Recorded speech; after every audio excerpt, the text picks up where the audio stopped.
ये इसको कॉपी किया। कॉपी करने के बाद जनाब आपने ऐसे करना है कि यहाँ पे इसको क्रॉस लगाया फ़िलहाल। फिर आप गए अपने वॉलेट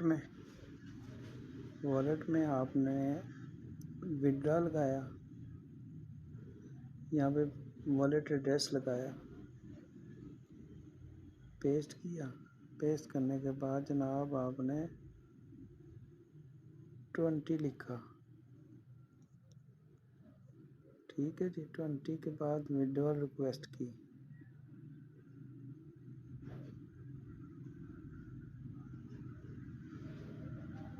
पेमेंट मेथड इसका सिलेक्ट किया, ये इसका पेमेंट मेथड है, ये विड्रॉ लगाया।